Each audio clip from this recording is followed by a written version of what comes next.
been a little glitchy lately, so I suddenly time out. That's why. All right, no problem.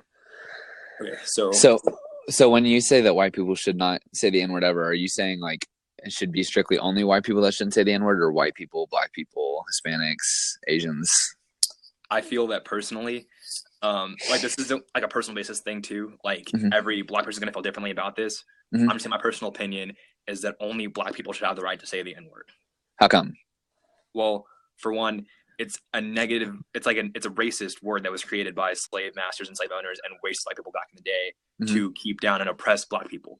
But we've changed the whole definition of the word and made it to where it's a positive thing now in our community to say the N-word. And we've flipped the script completely and empowered ourselves off of the negativity that it was created from. Okay, so what would have changed the definition between then and now? And if it has changed in a positive way, then why would we be isolating it to only black people? Why couldn't white people use it if it was in a positive way?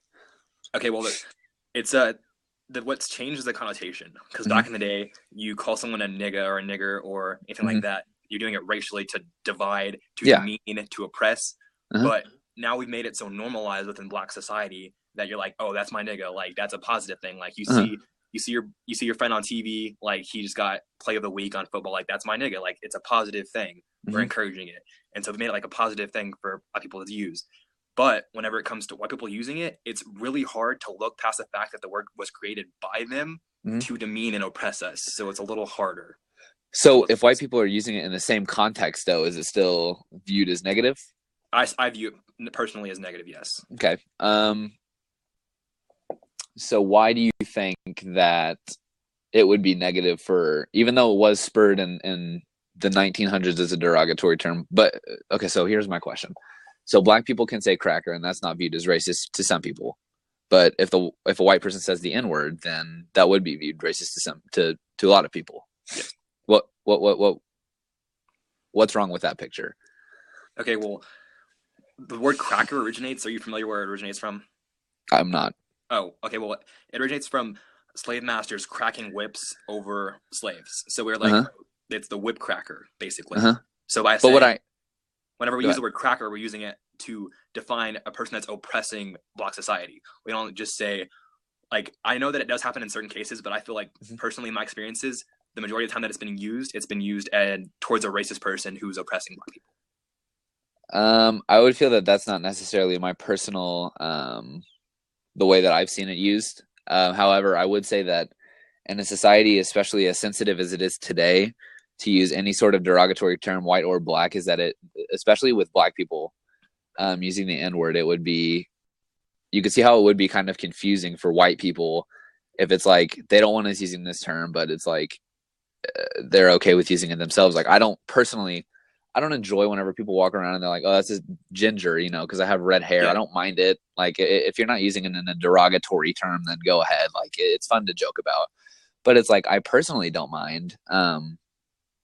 And this isn't like actually how it is, but I personally wouldn't mind if I call myself a ginger and people would view that as like bad, if you know what I mean. Yeah, I understand completely. Yeah. I think it's a little different because, like, obviously you're not trying to say that it's equal in any way, ginger and the N-word. Like I understand like the entire metaphor you're bringing here, but I also believe that although it is confusing on whether they can say the N-word or not, I think that like arguments like this one are going to be making it very clear that they shouldn't be saying the N-word at all, and like just asking. Okay. And like I said, it's a personal thing. So if you have black friends that you think you're comfortable enough saying around, ask them personally, are you okay with me using this word? And if not, just use it, Would it not be better to just cut the word out completely of our vocabulary? Well, I feel like for white people to cut it out of the vocabulary completely, I would understand that completely. Like white and black, though, like wouldn't it just be beneficial for both of us to just cut it completely out of the vocabulary? I don't personally see it that way because it's really like the only thing that we have that we've reversed on like oppression. Like we've reversed this word completely to have a positive connotation. We use it to empower ourselves, and it's really bringing strength to black people all around the nation. It's confusing because I mean, like, I don't understand how you could just completely assign one term to an entire ethnicity for them to use. But if it was like if I called an Asian person a chink, then that would be viewed as extremely racist. But if I'd assume that if an Asian called another person a chink as a joke, then it wouldn't be viewed as racist. Like, yeah. Well, you understand that? And so I feel like it's just really it doesn't benefit Black people nor white people to use the term at all, because it is an extremely racist term, even though it was back in the 1900s, early 1900s, late 1800s. Is that regardless, it's still a derogatory term that's used now and then. And so for them to just like use it as kind of a word on the street, you know, you can use it whenever you want as long as it's casual and it's not threatening, then it's okay. I feel like that's problematic in the way that it's isolating it to that certain ethnicity, if you know what I mean. Yeah, I feel. But I think it's a little harder for you to see my point of it, because being a Black male myself, I personally really do take strength and gain power from the N-word. Like me saying nigga to my friends and calling me nigga myself, like it really makes me feel good to know that we have this one up on oppression, that we've managed to turn this horrible thing into something positive for our community. Like personally, I draw strength from it. Again, I don't understand how the term could just flip like that. As all of a sudden back in the 1960s, if you were to call somebody that, but now in 2016, if a Black person were to call somebody that, that's totally cool. But if a white person like me were to call some of my Black friends at school that, then I would be deemed as a racist or somebody who's racially, like racially insensitive. Yeah. Again, I'm seeing the confusion, but I'm trying to explain to you, like. Again, and that's kind of like that's kind of where the confusion spurs from, is that you're talking about how you benefit from the use of the N-word. However, I wouldn't benefit from anybody saying cracker to me or anything like that, whether it's racist or not. It's because it's really the different origination of the word. Like I didn't really start to draw strength from it. Like I was using it casually, like everybody else does in America nowadays. Just like throwing it around until I grew up and I became to educate myself on like what actually happened to my ancestors and stuff. And I realized that like they were using that word to keep us down, but we use it to connect ourselves. We use it as connection between one another, and it's become positive personally. And yeah, I mean, besides if you're going to use the N-word, I mean, why wouldn't you just use another word that hasn't been deemed racial towards white or Black? Well, I think that like the thing is like, again, like I'm saying, the fact that it was so racially like negative is what makes it the most powerful word that we really possess. Like the fact that we could make it something that connects us instead of separates us the way that they wanted to separate us is. So do you think that every Black person will live by that ideology though? I don't. I'm just giving my personal ideology on the word. Like again, it's a based person thing. Okay. Which is reasonable because it's an opinion. Yeah. So I see on your post, so again, you're talking about Black Lives Matter and stuff like that. I watched some of your debates earlier. Yeah. And it's really interesting is that your viewpoint on that is that, would you say that that's a beneficial movement in terms of it's helping America bind themselves together and not divide themselves? I think that it's really trying to do that, but it's really being taken the wrong way, because a lot of people are threatened, like subconsciously they're threatened by the fact of seeing, oh, Black lives also matter. Black lives are equal. Like it's been embedded into our culture, and people are subconsciously threatened by that statement. But would that name, I mean, Black Lives Matter solely, would that look like it's trying to racially integrate African Americans to white people? I'm not understanding that statement very well. So like Black Lives Matter, do you think that that's a beneficial name, just like feminism is that's kind of a derogatory name towards males? Is that if we were to make a term, like there is meninism that's viewed as negative? If Black Lives Matter is negative towards white people? I mean, it's kind of racially divided in the name itself. Is that Black Lives Matter? It's not. If we were to say all lives matter, then that's deemed offensive. Okay, you know what I mean? Yeah. Well, here's what I say. Here's kind of how I see all lives matter versus Black Lives Matter. Like, where the statement Black Lives Matter is just stating that, oh, we're Black and our lives should matter. And when you say all lives matter, it's a little semantic, kind of like you're saying like, oh, you can't just put focus on one specific thing if you say that all lives matter. And that's basically like saying, let me see if I can get an example. Have you heard White Privilege by Macklemore? I'm sorry, White what? White Privilege 2 by Macklemore? No, I'm not. I don't listen to him very much. Oh, okay. Well, basically, like in the song, there's an explanation by a Black man who says, Black Lives Matter versus All Lives Matter is like an apartment complex is caught on fire, but only 2 apartments are actually lit on fire. And the fire department comes to the buildings, and instead of putting fire on the apartments that are lit, putting water on the apartments that are lit, they put water on the entire complex because all of the complexes matter, like not just those 2 buildings. And like what Black Lives Matter is, it's drawing attention to like the lives that aren't being represented properly in America. You understand?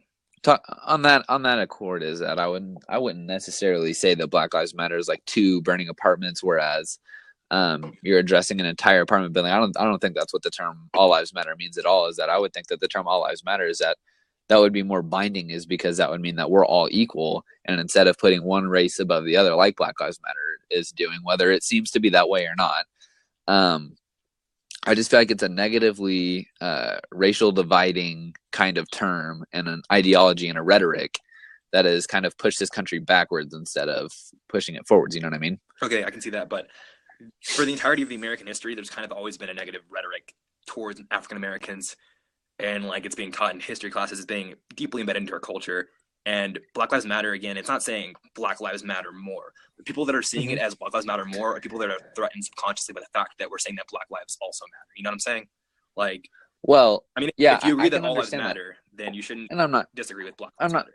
I'm not going to sit here and say that you guys saying that African Americans, is African Americans never went through any racial division back in the 1960s. However, you can't compare that to anything like it is now in 2016. Is that you look back how it was in the 50s and 60s, where you have whites only restrooms and whites only restaurants, is that now it's a racially integrated culture and society, is where everybody is welcomed. However, it feels like Black Lives Matter feels like they're entitled, and one of their main points on their websites is that you go and look is that what they wanted was like reparations for slavery, which was nothing that they ever had to suffer through. But it's because Native Americans have been given reparations, land, and scholarships, stuff like that. So I feel like it'd only be fair to give the same reparations to African Americans, help them. African Americans get benefits through testings and stuff like that. Talking about the SAT and stuff like that. Yeah, but they're not given like the same reparations that Native Americans are given.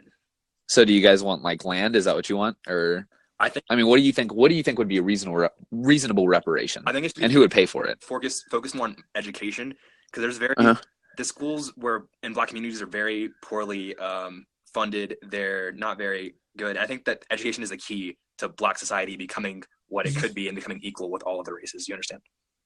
Yeah. Also, though, on that account, though, is that you talk about how you think that Black Lives Matter, like Black people are at a disadvantage in this country, correct? I do believe that. Is that what you kind of mean? I would feel like they put themselves, and again, I quote one of my favorite speakers, is it's not racism, it's culture, and so it's the way that Black people treat themselves. Is that you look at the way that they were back in the 50s and 60s, where the single motherhood rate was down 20%. Now it's spiked up to over 70%. Is that's something that hasn't benefited the African American society, nor has it benefited the white motherhood society. Is that where's white privilege? Whenever I talk about statistics like this, is that less than 7% of African American single mothers are in poverty, and over 20% of white single mothers are in poverty. Okay, I can kind of see where that's coming from. But again, you have to realize that the whole broken family thing and the way that Black culture is viewing education and families and stuff like that is because of this vicious cycle that we've been forced into due to oppression over the years. Like, it wasn't just decided in Black culture that we're going to stop being fathers, we're going to stop getting educations, we're going to stop, and become straight. Yeah. People. Well, and so my response to that would be, do you feel that the Black on Black violence or the drug dealing or the crime rate in the African American community, do you think that that's benefiting Black Lives Matter or African Americans in general in the United States in a positive or negative way? The crime rate and drug dealings in Black society? And Black on Black violence, yes, sir. Okay.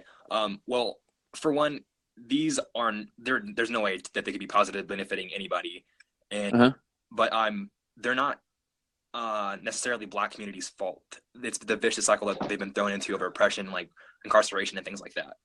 Well, I would disagree with that. Is that from 1960 to 2013, is that 13% of the population, which was African Americans, made up 52% of the homicides. Okay, so I don't. That's not a statistic that you can make up, and that's not just a crime that you can throw anybody in jail for. That's a very specific crime, and that's homicide alone. Yeah, but what I'm saying is they do this because they're in a system where they feel like they have no other choice but to commit violent crimes to get ahead in life. Do you think regardless of that though, do you think that that would benefit the way that they think is by reparations, is that by giving them money? Like I said, It's because and education would be a great way to solve that. However, that's not what Black Lives Matter is pushing for though, is that they're pushing for monetary reparations and stuff like that. okay. And like again, this is understandable because I feel like if like the crimes that happen on black crimes, stuff like that, are happening because of monetary issues where people feel like they do not have enough to survive and they cannot get a good job because of mass incarceration and people not wanting to hire convicted felons. So they're going out and they're killing and selling drugs and stealing and doing with that. Well, just actually, I would disagree with that on something that I went through today. Is that I work at a mailing department store, and a guy came in and he was talking about how he lived up in Boston and he was a contractor, and people who he contracted with is that he would bring in ex-convicts, and he said that those are the people that I enjoyed the most hiring, is because those are the people who worked the hardest and absolutely put 110% effort in. And so I don't see an issue in the ex-convict community of being hired if it's not of a crime such as statutory rape or anything above that. And I feel like, again, that's another stereotype, is that you're talking about ex-convicts, is that they can't get jobs and stuff like that, which isn't true. I'm not saying they can't get jobs, and I yeah, that program. Like I think it's a great idea to focus on hiring mostly ex-convicts. That's a great program. I appreciate that. But what I am saying is that it is definitely harder to find a good paying job when you are an ex-convict. You know what I'm saying? Yeah, and that would be because of the negative decisions that you made in your life that you brought upon yourself, is that you can't blame that on a white guy. Well, there's a that's not fair. And created by white society that puts people in this position where they have to do these crimes or they feel like they have to do these crimes to survive. I feel like, again, I feel like that's an excuse as to justifying the crimes. I feel like that's incorrect. Is that people like O.J. Simpson, he didn't commit that crime because he was black. He didn't kill what's her name because he was black. He killed her because he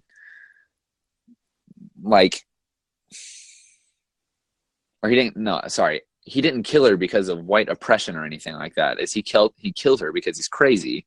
And again, that would all go back to, these people aren't committing these crimes because they're black, they're committing these crimes because they're not clinically correct in the head. But again, you would see that going through the African American community, if you understand what I mean. Yeah.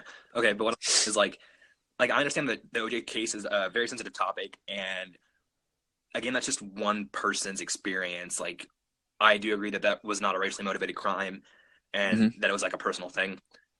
But also, like, you can't really deny the fact that there's a system set in place that keeps black people down in society that has been going on for centuries in America.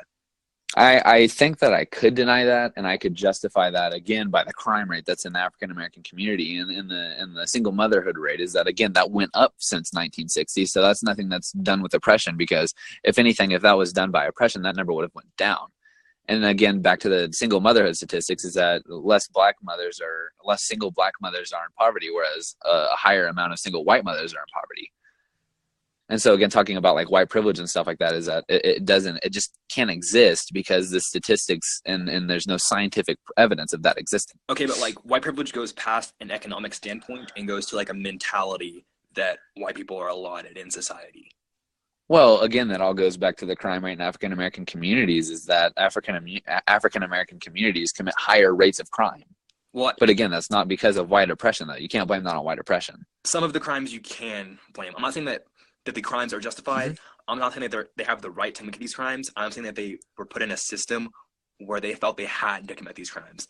I feel that personally, if I had been in that situation, I would have acted differently than they did and tried to find another out for it and try to focus on education. That's only because I was brought up in a manner that focused heavily on education and showed me that was the key to success. But which is good, but a lot of people who are offered that education, though, again, don't take it. Is that the dropout rate in African American communities are higher than any other ethnicity, and that's because of the culture that America has built for us to fall into.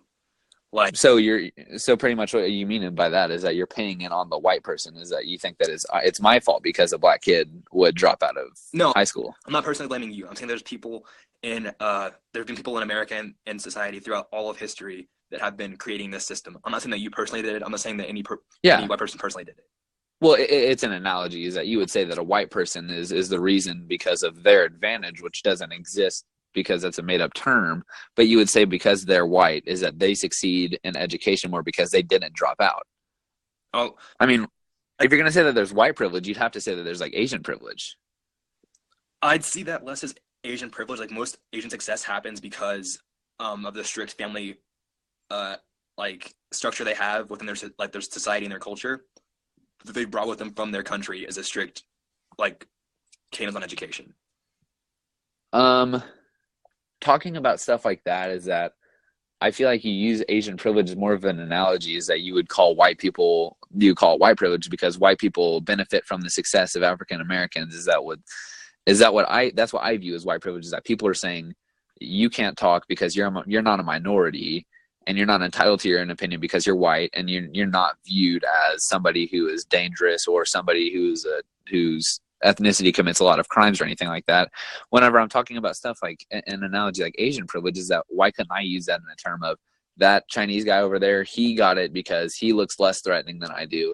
He's smarter than he's stereotyped as smarter than I am. Stuff like that, is that would be viewed as racist, just like white privilege would be. Okay, understandable. But then another point I want to make is that white privilege it's not a made term at all. It stems from more than just economic standings. Like there is an economic privilege, and I get that you disagree with that, but you have to admit that growing up as a white American, you're much more represented throughout the media than a black person is. Like you can see. What do you mean by that? Well, personally, like I have a little sister who is mixed like I am. She has super curly hair, super nappy. It's great. It's black hair. I love it. And, yeah. But she's not really represented throughout society. Like she grew up watching Disney princess movies, and they're all white princesses. They're all like, and like excuse me. That could really affect a girl's confidence. You understand? Like, well, I mean, using something like Disney princesses, I think that all goes down to the sensitivity argument. Is that you can't sit here and say that Disney is racist because a majority of their princesses are white, or that would benefit society because a majority of their princesses are white.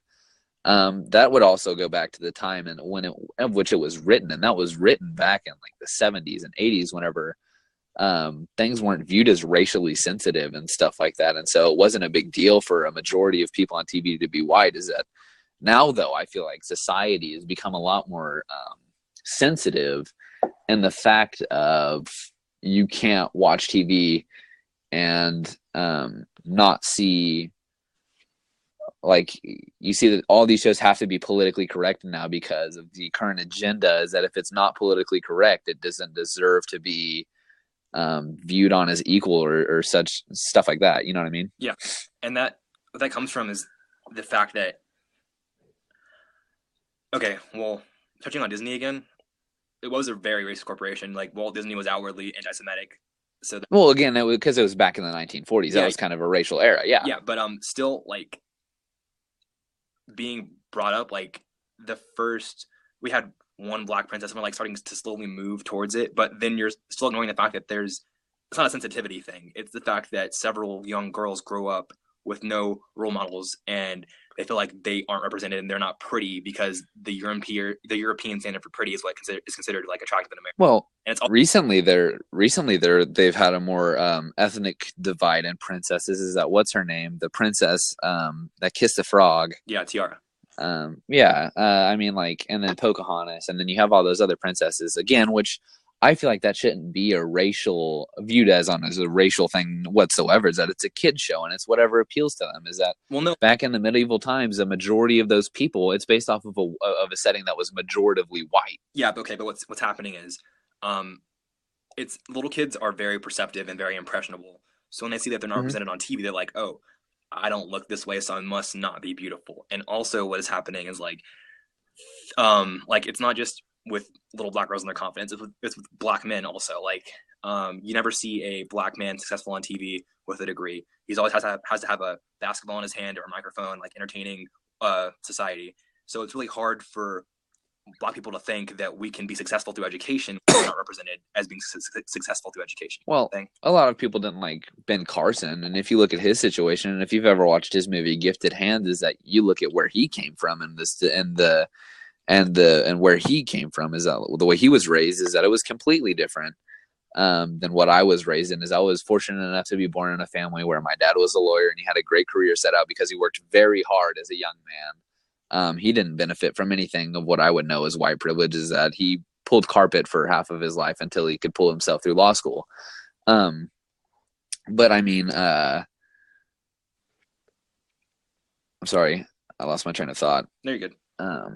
What was I talking about before I talked about my dad? Before your dad, you're talking about we're talking about princesses, and then we moved to Ben Carson. Oh yeah. Ben Carson is that he was raised in a single mother home. As an African American, where his teachers were clearly against what he was, is that whenever a teacher gets on stage and says, all of you white kids were just beat by this single black kid, and that's unacceptable because he's black and you're white. Obviously, it's racist. Obviously, that didn't set him back. He still became a successful neurosurgeon. And it wasn't because he was black is that he was successful. It's because he worked hard. And I feel like now is that black people feel that since they're black, they feel entitled to a better education that they don't have to work for, which again, they're benefited through testing. Is that an Asian kid who took the PSAT a few years ago, he scored I believe it was a 1220 is the highest you could get on the SAT. It was something along the lines of a 1220. He got a 1210, 10 points off of the perfect score of an SAT. Whereas a black kid who scored like a 1010, scored the same or scored less than him, scored a 1010. Both the Asian kid and the black kid applied to Harvard. The Asian kid was denied, but he worked harder because he came from a family where he had to hide in his closet because he was afraid of gun violence in his neighborhood to study his books. And so I feel like that would be a perfect example of African Americans having a benefit and an educational standpoint, which was your main argument, is that I feel like that's a perfect example of them having a beneficial step on education. And so I feel like that America is starting to realize more. However, I feel like that again would go back to the racial divide of black people feel more entitled. Okay, and I can see with that example, and what's happening is America's trying to reverse the negative things that have happened due to its negative actions towards black people and society. They're trying to reverse it to where we can finally get a hand up on society and become strong like we should be. And also with Ben Carson's experience, it kind of draws back into what the main topic we started talking about was, because again, that's or another thing I want to add before I start talking about the topic again is Ben Carson's mother was strongly for education. Like he was personally raised the same way I was raised. That education is the key to success, to getting out of a bad situation. Anything you just education. Yeah. So it's like personal also. And then again with the teacher saying that this black kid just beat all you white kids and stuff like that. I feel like that was included in the movie to really touch on how he used this hatred to kind of fuel him to be a better person personally. Well, exactly. I know that actually, excuse me, I'm sick, but that actually happened to him. Is that from what I heard whenever he was talking, is that's a personal example of what he said that he had to overcome as an elementary school. But really quick, just to address Diamond, those kids were accepted solely off the test scores. Is that's what they looked at, is that the test scores whenever you're going into things like Harvard, and they were in similar situations. But back to the Ben Carson point, is that again that is a perfect example as to somebody who became successful off of a bad situation. And I know that you talked about it, that his mom was really pushing for education and that she wanted him to have a good education. But I think that would be something that's not pushed for now in this economy, is again because black people feel entitled because they were done wrong 140 years ago, is because now they feel entitled, and so they don't push for that same. Yeah. Okay. But I was going to start back on the subject a little bit. He used the hate from like his teacher and stuff to really like fuel him. And that's the same thing that's happening with the N-word right now. Like we're using the hate that it was made off of and like turning it into a positive thing to connect us. Like that's basically what's happening. And also back on the education thing. What do you say about Ben Carson? The last thing you said about Ben Carson? That he was successful, like his mom pushed for education, and that's not something that you see in society today, is because black people feel entitled, that they feel entitled to an automatic better education. Okay. And you feel like you keep referencing to slavery being like 140 years ago and stuff like that. And I feel like it's really kind of messed up to ask people to forgive such a horrendous deed even though it was done so long ago, it's a little offensive personally for me. People to tell me like, "Oh, it happened so long ago, like get over it." Like whenever things like the Well, Apollo and again, I don't mean 11 that in an building, like offensive stuff like way. that. Yeah, But talking about slavery is that's something that you fortunately have never had to suffer through yeah, yourself, and so but I like, would consider, yeah. I feel like the impact that it had on my people is still going on today. It's still being like it's still a factor, and also there was never really anything done about slavery. They were just like, "Oh, you have rights now," so like they didn't really do anything past that. I really don't see how we can just ignore it and move past it whenever it was like never addressed again. I mean, again, on the back to on the education topic, is that's one point.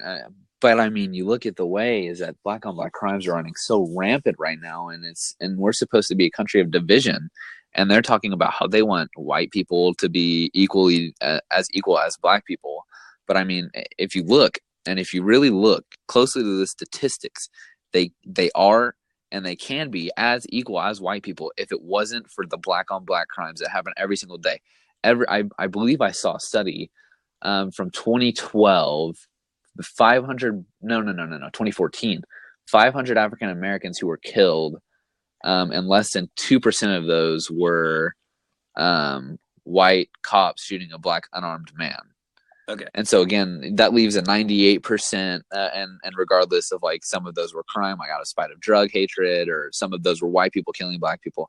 A 98% majorative, though, of especially the statistics that you see on black crime now, is that's a majority of black on black crimes. Okay.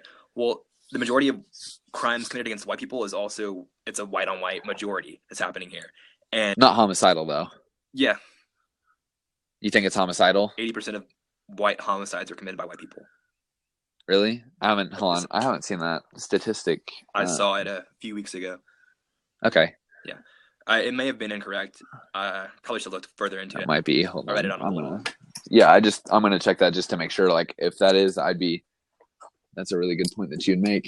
But what were you saying? Oh yeah. I was saying that I don't really believe that black on black crime is. I don't believe it as an actual thing. Like that's not the name for it. It should be proximity crime. Like these black people are grouped together, so of course you're gonna commit the crime to the person closest to you, which is a black person. Like it's not committed because they're black. It's not like, oh, this is another black person, I'm gonna go commit a crime against them because they're personally black. And that's what like Black Lives Matter is about. It's about fixing like our community. It's like pushing for education, stuff like that. Like it's not just saying we hate cops or we hate white people. You understand? Well, but that's what the Black Lives Matter movement is pushing for, is that you see a lot of these people, call them radicals, call them whatever you want, is that you see a lot of these people in the streets that are chanting, like, what do we want, dead cops? When do we want it now?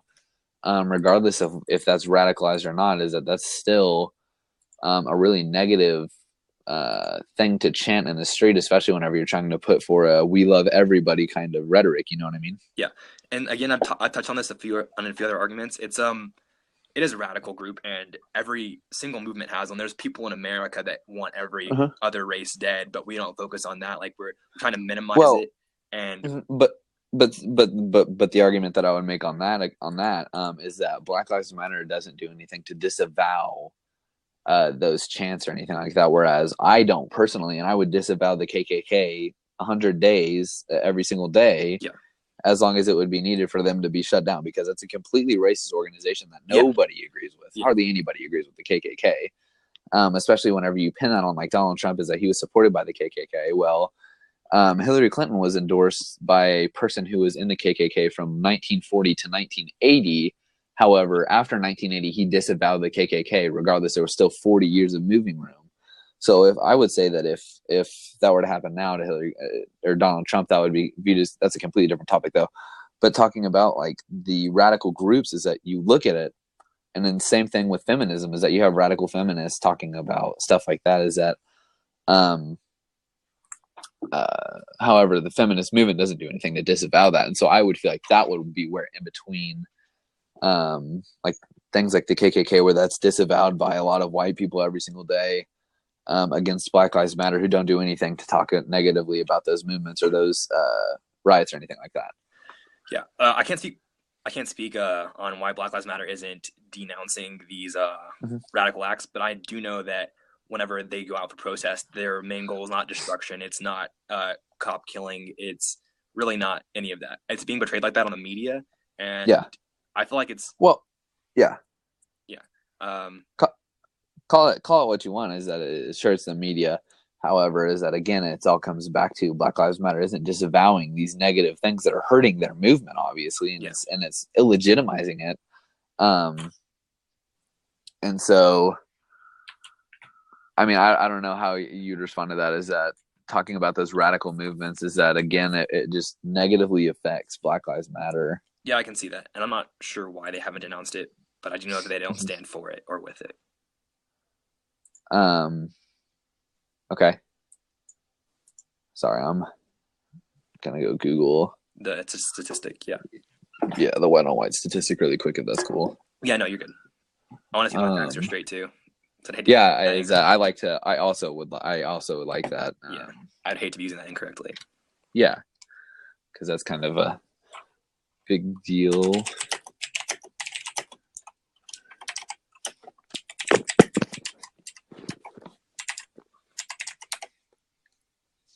Oh God, please don't do this to me right now. Oh, I use Internet Explorer. Google Chrome's been jacking up for me forever.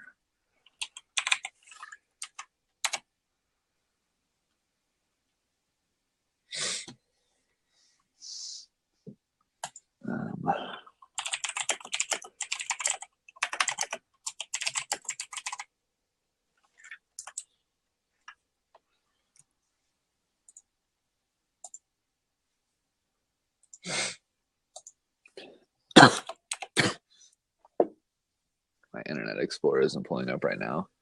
Oh, yeah, that's a really interesting statistic, though. I've never heard that before.